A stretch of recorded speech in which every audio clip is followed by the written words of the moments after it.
കായംകുളത്തെ വിഭാഗീയതയുടെ അങ്ങേയറ്റമാണ് C P M എന്ന് പറയുന്നത്. മുൻ സംസ്ഥാന കമ്മിറ്റി അംഗം സജിത്തിനെ സി പി എമ്മിൽ നിന്ന് പുറത്താക്കിയിട്ടുണ്ട്. ഏരിയ കമ്മിറ്റിക്കെതിരെ സജിത്ത് അതിരൂക്ഷ വിമർശനമാണ് ഉയർത്തിയിട്ടുണ്ടായിരുന്നത്.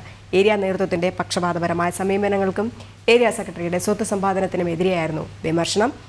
സുധീഷ് ഗോപാൽ ചേരുന്നുണ്ട്. സുധീഷ്, ഈ വിഭാഗീയതയിൽ പിന്നീട് പുറത്താക്കൽ അതൊക്കെ സ്ഥിരം നടപടി തന്നെയാണ് സി പി എമ്മിൻ്റെ ഭാഗത്ത്. കാരണം ആരെങ്കിലും എന്തെങ്കിലുമൊക്കെ പറഞ്ഞു കഴിഞ്ഞാൽ അവരെ മാറ്റി നിർത്തുക എന്നുള്ളതാണ് സി പി എമ്മിൻ്റെ നയം. മുൻപ് പലതവണ സുധീഷ് തന്നെ ഇത്തരത്തിലുള്ള വാർത്തകൾ നൽകിയിട്ടുമുണ്ട്. സജിത്തിന് കായംകുളത്ത് സംഭവിച്ചതും അത് തന്നെയല്ലേ?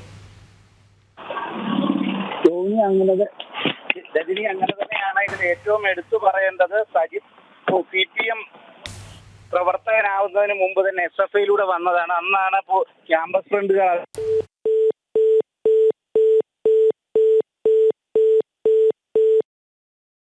വിഭാഗീയതയും തുടരുക തന്നെയാണ്.